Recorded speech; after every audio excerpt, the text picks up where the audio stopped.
चोपडा तालुक्यातील ग्रामीण भागात मशीनच्या साह्यानं तूर काढणीला सुरुवात. चोपडा तालुक्यातील ग्रामीण भागात शेतकरी सध्या शेतातील तूर काढणीच्या कामात व्यस्त दिसत आहे. मजुरांच्या टंचाईमुळे अनेक शेती कामे आता यंत्राच्या साह्यानं केली जात असून तूर काढणीसाठीही आधुनिक यंत्राचा वापर वाढला आहे. चोपडा तालुक्यातील शेतकऱ्यांची तूर पीक सध्या परिपक्व झाल्यानं काढणी सुरू आहे. शेतात तूर कापल्यानंतर ती काही दिवस वाळवण्यासाठी शेतातच गोळा करून ठेवली जाते. शेंगा पूर्णपणे कोरड्या झाल्यानंतर मशीनच्या साह्यानं तूर काढली जाते. पूर्वी यंत्रांची सुविधा उपलब्ध नसताना मजुरांच्या साह्यानं शेती कामं केली जात होती. तूर कापणीनंतर ती सुकवून मजुरांच्या साह्यानं शेतात ठोकून तूर काढली जायची. मात्र सध्या मजुरांची कमतरता आणि आधुनिक यंत्रसामग्री उपलब्ध झाल्यामुळे शेतकऱ्यांचं काम अधिक सुलभ झालं असून वेळ आणि खर्चही कमी होत आहे.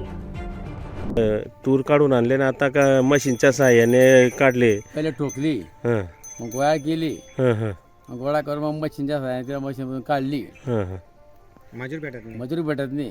मजूर त्या भाई तरा झाला असा. मजूर नसल्यामुळे मग आपण मशीनच्या साहाय्याने मशीन साहाय्याने काढली. मशीन पेटात मशीनवाला भारी वाजता दाखव. हं, हं. त्याला 500 रुपये द्यावं लागले का पताचे.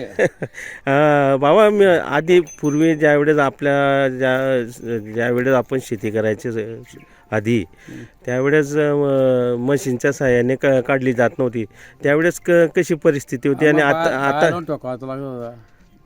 बायला ठोकावं लागत होता. म्हणजे मजुरांच्या मजुरीच्या सहाय्याने करावं लागतं बट.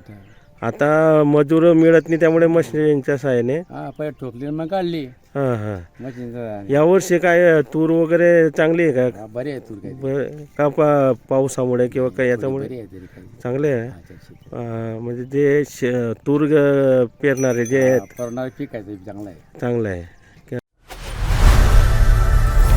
Loknayak news